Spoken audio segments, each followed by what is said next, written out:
আসসালামু আলাইকুম প্রিয় নবম শ্রেণীর শিক্ষার্থী বন্ধুরা, তোমরা দীর্ঘদিন ধরে আমার থেকে আসলে ক্লাস চাচ্ছ। আমি অনেক কাজে ব্যস্ত থাকার কারণে তোমাদের ক্লাসগুলো এই সময়ে দিতে পারিনি। তার জন্য আমি আন্তরিকভাবে দুঃখ প্রকাশ করছি, কারণ আমি আমার অফলাইন ব্যাচগুলো নিয়ে একটু বেশি ব্যস্ত ছিলাম। এই জন্য আমার সময় করে উঠতে পারিনি তোমাদের ক্লাসটি করবার জন্য। এখন দেখো বন্ধুরা, তোমাদের আজকে আমরা আলোচনা করব আলোক নিরপেক্ষ পর্যায়। আলোক নিরপেক্ষ পর্যায় এটি আমাদের সালোক সংশ্লেষণ অধ্যায়ের পর্ব 4। এটা কিন্তু আমরা চতুর্থ পর্ব আলোচনা করছি। আজকেই কিন্তু আমরা চেষ্টা করব ইনশাআল্লাহ অধ্যায়টি শেষ করে দেবার। তো দেখো, আলোক নিরপেক্ষ পর্যায়টা বুঝবার আগে আমি তোমাদেরকে জাস্ট আর একটা জিনিস আমি একটু বুঝিয়ে দিই। সেটা হচ্ছে, তোমাদের আগের পর্বে আমি আলোচনা করেছিলাম আলোক নির্ভর পর্যায়। আলোক নির্ভর পর্যায়ে তোমরা যদি বুঝতে পারো বা টপিকটা যদি বুঝে থাকো, তাহলে কিন্তু আলোক নিরপেক্ষ পর্যায়টা সহজে বুঝে যাবে। কেন, কিভাবে? আমরা দেখো ওই পেজটা আমরা আরেকবার একটু তোমাদেরকে দেখিয়ে দিতে চাই। দেখো, এই যে তোমাদের আলোক নির্ভর পর্যায়ে এখানে যে চিত্রটি ছিল, এখানেই কিন্তু তোমাদের এই যে অন্ধকার পর্যায়টা সংগঠিত হচ্ছে। তো অন্ধকার পর্যায়টা বুঝতে হলে তোমাদেরকে কিন্তু আবারও আলোক নির্ভর পর্যায়ের বিক্রিয়াটা বুঝতে হবে। তো দেখো তো, আলোক নির্ভর পর্যায়ের বিক্রিয়াতে আমরা কি পড়েছি একটু খেয়াল করো। আমরা এখানে পেয়েছিলাম যে এডিপি, দুইটা এডিপি, দুই অণু এডিপি বিক্রিয়া করতেছে ইনঅর্গানিক ফসফেট, দুই অণু ইনঅর্গানিক ফসফেটের সঙ্গে বিক্রিয়া করতেছে। তার সঙ্গে কি আসতেছে? এনএডিপি এবং কি পানি, এবং সূর্যালোকের উপস্থিতিতে, ক্লোরোফিলের উপস্থিতিতে, সূর্যালোক এবং ক্লোরোফিলের উপস্থিতিতে বিক্রিয়া করে উৎপন্ন হচ্ছে কি? এই যে এডিপি থেকে উৎপন্ন হচ্ছে কি? ATP. ADP adenosine diphosphate, adenosine triphosphate. তাহলে এটিপি উৎপন্ন করতেছে। এরপরে দেখো, অর্থাৎ অ্যাডিনোসিন ডাইফসফেটের সঙ্গে এখানে একটা ফসফেট যুক্ত হচ্ছে, ইনঅর্গানিক ফসফেট। এটা যুক্ত হয়ে ডাইফসফেট ছিল, তার সঙ্গে একটা যুক্ত হয়ে ট্রাইফসফেট উৎপন্ন করলো। আর এই যে এনএডিপি ছিল, এই যে পানির অণু থেকে একটা হাইড্রোজেন, এক অণু হাইড্রোজেনকে সে গ্রহণ করে উৎপন্ন করে কি? NADPH। এই জিনিসটা যদি তোমরা বুঝতে পারো, এই জিনিসটাই কিন্তু এখানে চিত্রের মাধ্যমে বোঝানো হচ্ছে। একটু খেয়াল করো, এখানে দেখো প্রথমত এই যে এডিপি অ্যাডিনোসিন ডাইফসফেট প্লাস তোমার ইনঅর্গানিক ফসফেট। অ্যাডিনোসিন ডাইফসফেট যখন ইনঅর্গানিক ফসফেটের সঙ্গে বিক্রিয়া করতেছে, তখন উৎপন্ন করতেছে কি বন্ধুরা? দেখো, এই যে আলোক নির্ভর পর্যায়, এর মাধ্যমে উৎপন্ন হচ্ছে কি? এই যে এটিপি অ্যাডিনোসিন ট্রাইফসফেট উৎপন্ন করলো। এই যে উৎপন্ন অ্যাডিনোসিন ট্রাইফসফেট, এটা কিন্তু তোমরা বুঝে গেছো। একটু পরে আমি এই সাইডটাতে আসতেছি, অর্থাৎ এই সাইডটাতে আমি একটু পরে আসতেছি। আবারও আগে এনএডিপি দেখো, আমরা দেখো এই জায়গাতে কি হয়েছে? এনএডিপি এই যে পানির অণু থেকে একটা হাইড্রোজেনকে গ্রহণ করে উৎপন্ন করে কি? NADPH। এই জিনিসটাই দেখো এখানে বোঝানো হচ্ছে যে NADP যখন এই যে আলোক নির্ভর পর্যায়ে ঢুকতেছে, এই যে দেখো এখানে তীর চিহ্ন দিয়ে বুঝিয়ে দিয়েছে, আলোক নির্ভর পর্যায়ে আসতেছে। আলোক নির্ভর পর্যায়ে আসার ফলে এখান থেকে উৎপন্ন হচ্ছে কি? NADPH। তাহলে এই জিনিসটা কি ছিল? আলোক নির্ভর পর্যায়ে ছিল। তো আলোক নির্ভর পর্যায়ের এইটুকু যদি তুমি বুঝতে পারো, তাহলে তোমার জন্য অন্ধকার পর্যায়টা একটু সহজ হয়ে যাবে। এবার দেখো আমরা অন্ধকার পর্যায়টা বুঝবার চেষ্টা করি। তো অন্ধকার পর্যায়টা মূলত সম্পূর্ণটা ঘটে থাকে হচ্ছে ক্যালভিন চক্রের মাধ্যমে। এখন তোমরা বলতে পারো, ভাইয়া ক্যালভিন চক্রটা কি, একটু বুঝিয়ে বলেন। তো ভাইয়া তোমাদেরকে আমি বলবো, এই ক্যালভিন চক্রটা নিয়ে অনেক বিস্তারিত আছে এবং অনেক ক্রিয়া আছে, যেগুলো তোমাদের বইয়ে কিছুই দেওয়া নাই। তাই তোমাদেরকে আমি বলবো, এই মুহূর্তে তোমাদের এত কিছু জানবার প্রয়োজন নেই। শুধুমাত্র মনে রাখবে যে কার্বন ডাইঅক্সাইড যখন ক্যালভিন চক্রের মধ্যে প্রবেশ করে, সেখান থেকে উৎপন্ন করে গ্লুকোজ অথবা শর্করা। অর্থাৎ কার্বন ডাইঅক্সাইড, এই জিনিসটা দেখো, কার্বন ডাইঅক্সাইড ক্যালভিন চক্রের মধ্যে প্রবেশ করতেছে। কার্বন ডাইঅক্সাইড ক্যালভিন চক্রের মধ্যে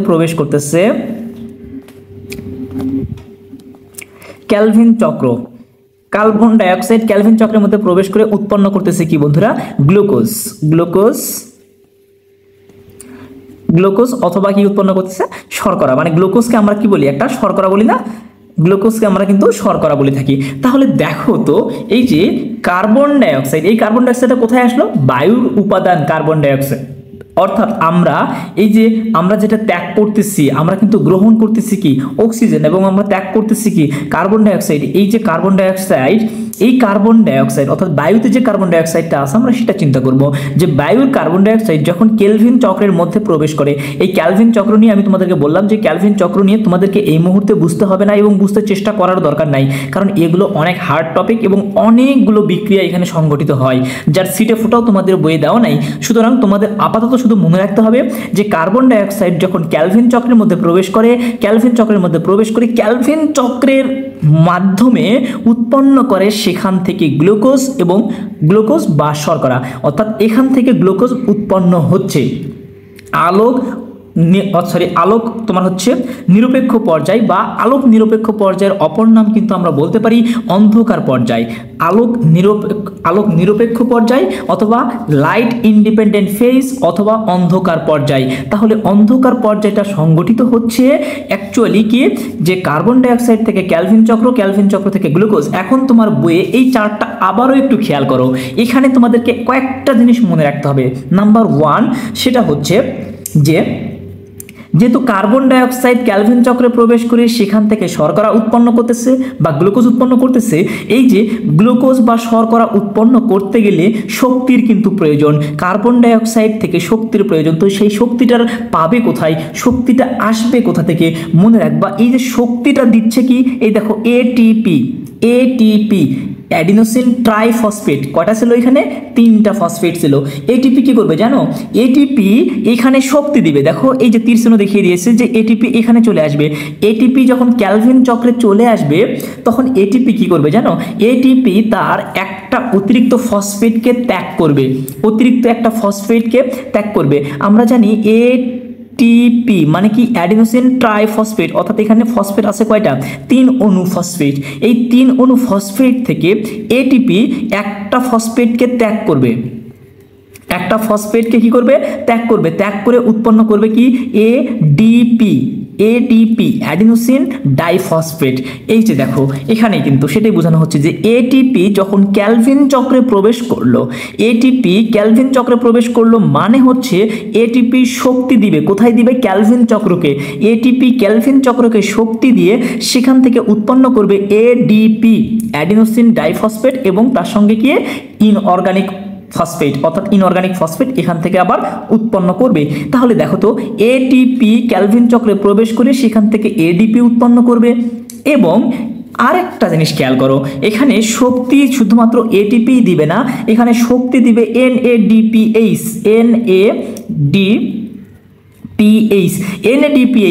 NADPH কিভাবে শক্তি দিবে? মনে রাখবা NADPH শক্তি দিতে হলে কোনো হাইড্রোজেনকে কি করতে হবে? হাইড্রোজেন ত্যাগ করতে হবে। হাইড্রোজেনকে যদি ত্যাগ করে তাহলে দেখো তো NADPH থেকে যদি হাইড্রোজেনটাকে ত্যাগ করে তাহলে উৎপন্ন হবে কি NADP পজিটিভ আয়ন। যেহেতু হাইড্রোজেন একটা পজিটিভ আয়ন তার মানে কি NADP পজিটিভ আয়ন। এই যে দেখো এখান থেকে কিন্তু সেটাই বোঝানো হচ্ছে যে NADPH এখানে ক্যালভিন চক্রকে কি দিবে? শক্তি দিবে। আমি বলে দিলাম যে ক্যালভিন চক্রে কার্বন ডাইঅক্সাইড থেকে গ্লুকোজ বা শর্করা, এখানে শর্করা বা এটাকে আমরা কি বলি? গ্লুকোজ বা শর্করা উৎপন্ন করতে হলে কার্বন ডাইঅক্সাইড থেকে গ্লুকোজ উৎপন্ন হতে হলে শক্তির প্রয়োজন। সেই শক্তিটা দিবে এটিপি এবং NADPH। তাহলে NADPH ক্যালভিন চক্রে প্রবেশ করে শক্তি দিবে, অর্থাৎ এখানে হাইড্রোজেনটা ত্যাগ করে দিবে মানে শক্তি দিবে। সেই শক্তি দেওয়ার পরে সে উৎপন্ন হবে কি NADP পজিটিভ আয়ন, মানে NADP উৎপন্ন করবে। তাহলে NADP উৎপন্ন করতে গিয়ে সে শক্তি দিল। তাহলে এটিপি এবং NADPH এর দেয়া শক্তিটাকে কাজে লাগিয়ে কার্বন ডাইঅক্সাইড থেকে ক্যালভিন চক্রের মাধ্যমে কি উৎপন্ন করবে? গ্লুকোজ উৎপন্ন করবে। এই যে সম্পূর্ণ পর্যায়টাকে বলা হয় কি অন্ধকার পর্যায়। আর অন্ধকার পর্যায়টা কিন্তু ঘটে থাকে স্ট্রোমাতে। এটাকে কিন্তু আমরা স্ট্রোমা বলবো, এটা খুব ভালো করে মনে রাখবা। স্ট্রোমা অন্ধকার পর্যায় কোথায় ঘটে থাকে বন্ধুরা? স্ট্রোমা মানে স্ট্রোমা হচ্ছে অন্ধকার পর্যায়ের কেন্দ্রস্থল বা মূলবিন্দু। তাহলে খেয়াল করো, আমরা কিন্তু এই যে চার্টটা বুঝে গেছি। তাহলে একটা জিনিস খেয়াল করো তো বন্ধুরা, দেখো তো এই যে অন্ধকার পর্যায়টা সম্পূর্ণভাবে কিন্তু ইনডিরেক্টলি আবার কিন্তু আলোক নির্ভর পর্যায়ের উপর ডিপেন্ড করতেছে।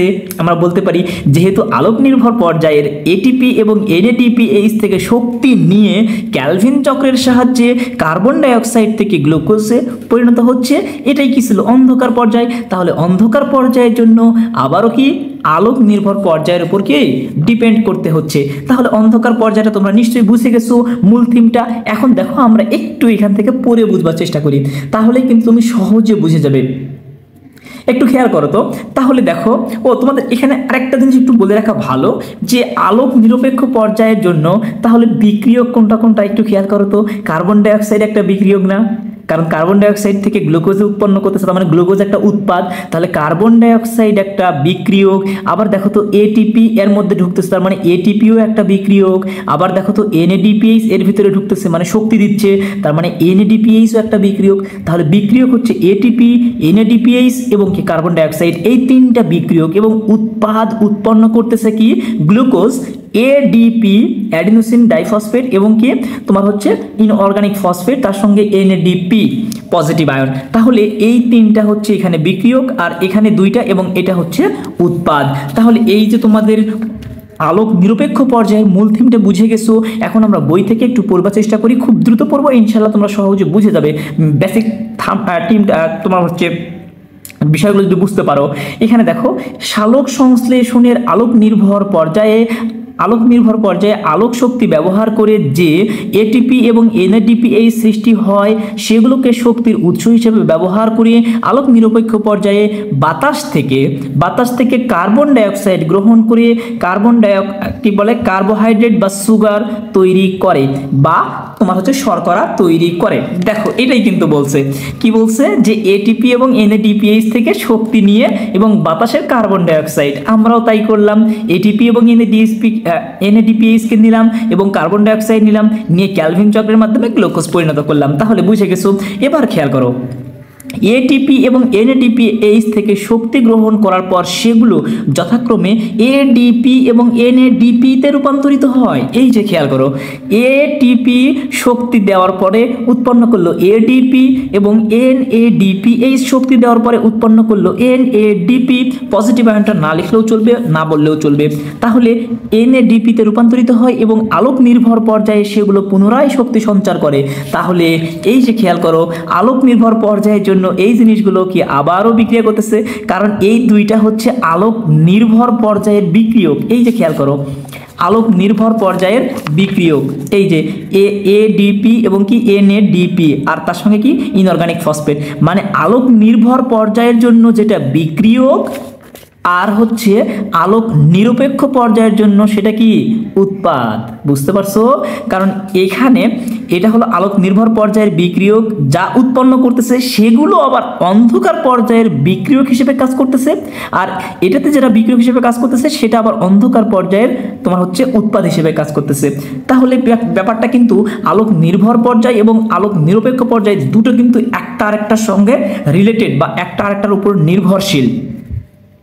বিক্রিয়াগুলো উৎসেচকের সাহায্যে ক্লোরোপ্লাস্টের স্ট্রোমার মধ্যে চক্রাকারে ঘটতে থাকে এবং এর জন্য আলোর প্রয়োজন হয় না। এর জন্য আলোর প্রয়োজন হয় না বলি এটাকে আসলে লাইট ইন্ডিপেন্ডেন্ট ফেজ বা আলোক নিরপেক্ষ পর্যায় বলা হয়। এই চক্রটির আবিষ্কারক হচ্ছে কি ডক্টর মেলভিন, ভুল করছে এখানে, না ঠিক আছে, মেলভিন কেলভিন, যেহেতু ওনার নামটা সম্পূর্ণ দিয়েছে ডক্টর কেলভিন। এই যে ডক্টর কেলভিন থেকেই কিন্তু তার নাম অনুসারে এই যে দেখো চক্রটাকে বলা হয় ক্যালভিন চক্র। এই যে চক্রটাকে ক্যালভিন চক্র কেন বলা হয়?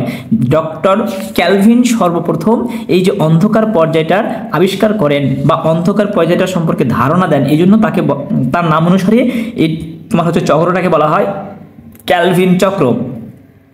এই যে দেখো ডক্টর মেলভিন কেলভিনের নামানুসারে এই প্রক্রিয়াকে কেলভিন চক্র বলা হয়। সালোক সংশ্লেষণে কার্বনের গ্যাসীয় অবস্থা থেকে কার্বোহাইড্রেটে পরিণত করে যে শক্তি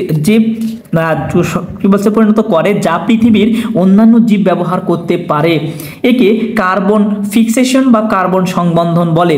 এখান থেকে তোমরা মনে রাখবা কার্বন সংবন্ধন কাকে বলে। তোমাদের নিশ্চয়ই মনে আছে যে পৃথিবীতে জীবন কার্বন ভিত্তিক এবং ক্যালভিন চক্র কার্বন সংবন্ধন জীবন টিকিয়ে রাখার জন্য অন্যতম একটি ঘটনা। কারণ কি, এই ঘটনাগুলো যদি না ঘটতো, এখানে দেখো এই ঘটনাগুলো যদি না ঘটতো তাহলে গ্লুকোজ উৎপন্ন হতো না। আর গ্লুকোজ যদি উৎপন্ন না হয় আমরা বাঁচতে পারতাম না। আমরা খাবার খাই, আমরা যে খাবারটা খাই সেটা থেকেও কিন্তু গ্লুকোজ উৎপন্ন হচ্ছে, ফ্রুক্টোজ উৎপন্ন হচ্ছে। তার মানে গ্লুকোজ এবং ফ্রুক্টোজ উৎপন্ন হতে হলে ক্যালভিন চক্রের প্রয়োজন, এবং উদ্ভিদের মাধ্যমে, উদ্ভিদ কিন্তু এই ক্যালভিন চক্রের মাধ্যমেই গ্লুকোজ অর্থাৎ তার যে ফলটা আমরা খাই সেই ফলটা উৎপন্ন করতেছে। সুতরাং এই চক্রটা কিন্তু অত্যন্ত গুরুত্বপূর্ণ। এটা না হলে মানব জীবন বা যে কোনো প্রাণীকুল ধ্বংস হয়ে যেত প্রায়। সেটাই এখানে বলছে যে সংবন্ধন জীবন টিকিয়ে রাখার জন্য অন্যতম ঘটনা। সালোক সংশ্লেষণ সবসময় সর্বোচ্চ গতিতে কাজ করে না। আলোক তীব্রতা, কার্বন ডাইঅক্সাইডের পরিমাণ, তাপমাত্রা এবং পানির পরিমাণও সালোক সংশ্লেষণের হারকে প্রভাবিত করতে পারে। মানে সালোক সংশ্লেষণটা কি হারে ঘটবে এটা প্রভাবিত করার জন্য কখনো কখনো আলোক তীব্রতার প্রয়োজন হয়, কখনো কার্বন ডাইঅক্সাইডের পরিমাণ, মানে কি পরিমাণ কার্বন ডাইঅক্সাইড সেটা নির্ভর করে, এবং তাপমাত্রা এবং পানির উপাদানের অর্থাৎ পানি কি পরিমাণ আছে সেটার উপর নির্ভর করে। দেখো বন্ধুরা, তাহলে তোমাদের নিশ্চয়ই আলোক নিরপেক্ষ পর্যায় নিয়ে কোনো সমস্যা থাকবার কথা না, কারণ আমি চেষ্টা করেছি একেবারে সহজভাবে বোঝানোর। এবার দেখো আমরা শিখব সালোক সংশ্লেষণের গুরুত্ব। এটুকু পড়লে আমাদের চ্যাপ্টারটা শেষ হয়ে যাবে। সালোক সংশ্লেষণের মূল তাৎপর্য বা গুরুত্ব হলো মূলত তিনটা। তার মধ্যে নাম্বার 1 কি, সৌরশক্তি আবদ্ধকরণ এবং খাদ্যর মধ্যে স্থিতিশক্তিতে রূপান্তরকরণ। সূর্য পৃথিবীর সকল শক্তির উৎস, আমরা জানি ইতিমধ্যেই। সালোক সংশ্লেষণের সময় সবুজ উদ্ভিদ সৌরশক্তিকে শোষণ করে এবং তাকে রাসায়নিক শক্তিতে রূপান্তরিত করে এটিপি অণুর মধ্যে আবদ্ধ করে। আমরা যা যা করছি ইতিমধ্যে সব কিন্তু এখানে আলোচনা হচ্ছে আরেকবার একটু। পরে ওই শক্তি উৎপন্ন খাদ্যের মধ্যে স্থিতিশক্তি রূপে সঞ্চিত হয়। ওই শক্তি উদ্ভিদের বিভিন্ন বিপাকীয় কাজে লাগে। অর্থাৎ এখান থেকে খাদ্যে স্থিতিশক্তি রূপে সঞ্চিত হয় মানে কি জানো, এই যে এখান থেকে দেখো গ্লুকোজ এবং ফ্রুক্টোজে পরিণত হচ্ছে, অর্থাৎ এটাকে বলা হয় স্থিতিকরণ শক্তি, মানে এটা ধারণ করা শক্তি। আমরা আবার সেটাকে খেয়ে জীবন ধারণ করতেছি, এই জন্য স্থিতিশক্তি রূপে সঞ্চিত হয়। ওই শক্তি উদ্ভিদের বিভিন্ন বিপাকীয় কাজে লাগে এবং ওই শক্তিটা আবার উদ্ভিদের বিভিন্ন কাজেও লাগে। পরভোজী প্রাণীরা, এই যে দেখো আমরা কিন্তু এক প্রকার পরভোজী প্রাণী। পরভোজী প্রাণীরা উদ্ভিদজাত খাদ্য গ্রহণের মাধ্যমে প্রয়োজনীয় শক্তি অর্জন করে থাকে। কাঠ, কয়লা, পেট্রোল ইত্যাদির মধ্যে যে শক্তি নিহিত থাকে তা প্রকৃতপক্ষে অনেক বছর আগেকার উদ্ভিদের মধ্যে আবদ্ধ সৌরশক্তি। এরপরে দেখো দ্বিতীয় ধাপটা হচ্ছে কি, গ্লুকোজকে শ্বেতসারে রূপান্তর এবং সঞ্চয়ী অঙ্গে পরিবহন। এখানে আমরা একটু বুঝি, সালোক সংশ্লেষণ প্রক্রিয়ায় উৎপন্ন হয় সরল শর্করা বা গ্লুকোজ। আমরা কিন্তু তাই পেলাম। দেখো এই যে সালোক সংশ্লেষণ প্রক্রিয়ার মাধ্যমে উৎপন্ন করলো সরল শর্করা, অর্থাৎ গ্লুকোজকে এক প্রকার সরল শর্করা বলা হয়। সরল শর্করা এবং জটিল শর্করা কি, এটা নিয়ে তোমাদের যদি প্রশ্ন থাকে বা তোমরা যদি বুঝতে না পারো, আমি তোমাদেরকে বলবো আমার 9 নম্বর অধ্যায়কে নিয়ে একেবারে বিস্তারিত একটা ভিডিও আপলোড করা আছে, কয়েকটা পর্বে আপলোড করা আছে। অবশ্যই সেই পর্বগুলো দেখে নিবে। 9 নম্বর অধ্যায়টা যদি ভালো বুঝতে পারো তাহলে এটা বুঝে যাবে। যা শ্বেতসারে রূপান্তরিত হয়ে উদ্ভিদের ফল, মূল, বীজ এরকম বিভিন্ন সঞ্চয়ী অঙ্গে সঞ্চিত হয়। গ্লুকোজ থেকে প্রোটিন, ফ্যাট ইত্যাদি অন্যান্য খাদ্যবস্তু সংশ্লেষিত হয়। এই যে প্রোটিন কি, ফ্যাটি অ্যাসিড কি, এই জিনিসগুলো কিন্তু আমরা 9 নম্বর অধ্যায়ে আলোচনা করছি, এই জন্য আমি এখানে নতুন করে আলোচনা করছি না। পরভোজী প্রাণীরা প্রত্যক্ষ বা পরোক্ষভাবে এই উদ্ভিদজাত খাদ্যই গ্রহণ করে। অর্থাৎ আমরা মানুষকে চিন্তা করো জাস্ট, তাহলেই হয়ে যাবে। আমরা কিন্তু পরভোজী প্রাণী। আমরা প্রত্যক্ষ মানে হয়তো সরাসরি নতুবা ইনডিরেক্টলি আমরা কিন্তু কোনো না কোনোভাবে উদ্ভিদের উপর নির্ভরশীল। তাই সালোক সংশ্লেষণের ফলে উৎপন্ন খাদ্যই হলো খাদ্যের মূল উৎস। তার মানে মানুষ সহ অন্যান্য যতগুলো পরভোজী প্রাণী আছে তাদের খাদ্যের মূল উৎসটাই কি, সালোক সংশ্লেষণ। কারণ সালোক সংশ্লেষণের মাধ্যমেই গ্লুকোজ উৎপন্ন হচ্ছে, যেটা না হলে আমরা টিকতাম না, মানব জীবন টিকতো না, প্রাণীকুল টিকতো না। তাহলে বোঝা যাচ্ছে যে সালোক সংশ্লেষণ প্রক্রিয়াটাই আসলে কি, মূল খাদ্যের মূল উৎস।